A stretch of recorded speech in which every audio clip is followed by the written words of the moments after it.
Yo. J'espère qu'on m'entend et que le micro est branché, parce que là, je ne répéterai pas. J'espère que vous allez bien. Salutations, la nation. J'espère que vous allez bien, tous et toutes. Le truc dont je voulais parler aujourd'hui, c'est en résonance par rapport à l'événement justement qui s'est passé hier. Hier, j'ai été invité à la soirée de lancement de Sceaux. Donc, dès que j'aurai la possibilité, dès que j'aurai la possibilité,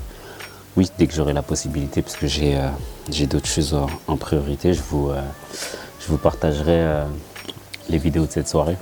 Donc, c'est la soirée de lancement de l'émission Let's Groove de Sceaux qui est diffusée sur Trace. Donc j'ai eu l'honneur et l'opportunité de pouvoir participer, de pouvoir être invité à sa soirée de lancement. Et en rentrant de cette soirée, je me suis posé la question en fait, mais toi, qu'est-ce que tu veux faire de ta vie en fait? Parce que parfois je me sens un peu... j'ai tendance à me sentir perdu parfois, la majeure partie du temps, parce que je sens que je n'ai pas d'idée précise. Je n'ai jamais véritablement eu d'idée précise sur ce que je voulais faire de ma vie. Je me sens un peu comme un nuage en fait. C'est-à-dire que les choses se sont présentées à moi et je me suis attaché aux opportunités en fait qui sont arrivées à moi, que ce soit le restaurant, que ce soit les événements à Londres. À chaque fois, c'était des opportunités qui sont venues et mon talent en fait a matché avec les opportunités et après je me suis orienté vers ce qui m'appelait en fait. Et j'ai jamais eu d'idée précise jusqu'à aujourd'hui de ce que je voulais faire de ma vie. Et ces dernières années, avec tout ce qui est arrivé par rapport à la dépression, par rapport à tout ça, et le fait justement de vouloir reprendre ma vie en main, notamment premièrement par mon physique, et c'est des questions en fait qui reviennent et qui se chevauchent en fait. Et hier, Sceaux, lors de son discours, elle disait qu'en vérité, elle, c'était un rêve de gosse qui s'est réalisé. Parce que je m'en souviens en plus la première fois qu'elle m'avait parlé, la première fois qu'elle était revenue sur Paris, on avait discuté. Et elle avait dit que moi, mon rêve, c'est ça. Moi, mon rêve, c'est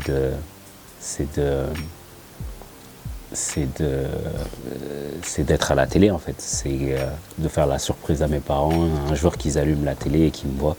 Et c'est ça son rêve. Et aujourd'hui, son rêve s'est matérialisé, s'est réalisé. Elle a travaillé dur pour... Et aujourd'hui, ça s'est matérialisé. Et moi, j'ai jamais eu d'idée précise sur ce que je voulais faire jusqu'à aujourd'hui, jusqu'à maintenant.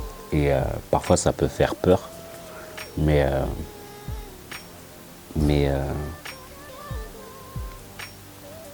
bizarrement, ça ne m'angoisse pas plus que ça aujourd'hui parce que je connais mes capacités, je sais ce que je suis capable de faire. Je commence à me connaître de plus en plus, je sais ce que je suis capable de produire, même s'il y a énormément de choses sur lesquelles je dois encore travailler. Mais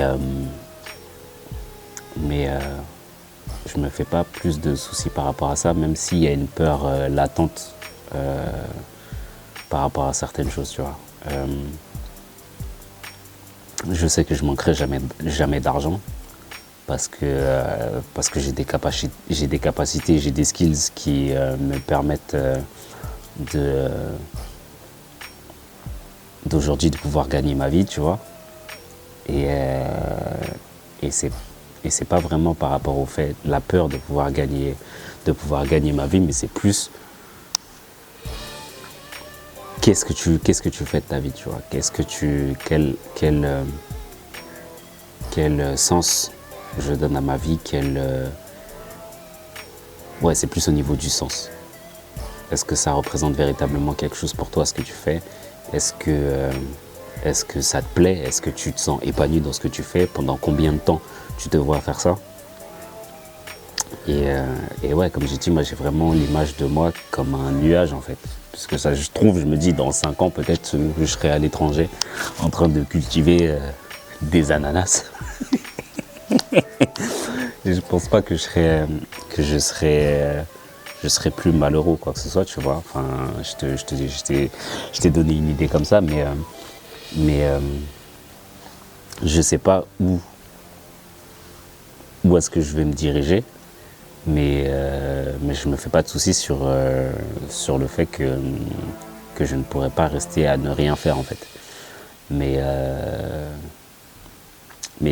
en réflexion justement à l'événement d'hier, ben moi parfois je me sens perdu. Ouais. Je me sens perdu, ça me fait peur.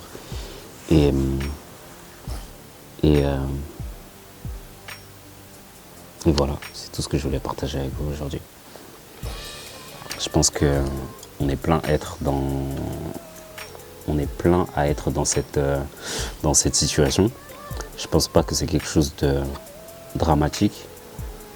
Et comme je le disais, parfois dans certaines choses on peut se penser seul. Tu peux penser que tu es tout seul à réfléchir comme cela. Tu vois toutes les personnes qui sont autour de toi évoluer d'une certaine manière. Mais le calque je pense que c'est surtout Internet et les réseaux sociaux qui nous poussent justement à nous comparer alors que le chemin que toi tu empruntes, quoi qu'il en soit, il sera différent de celui des autres. Et moi, je sais que j'avais du mal avec ça.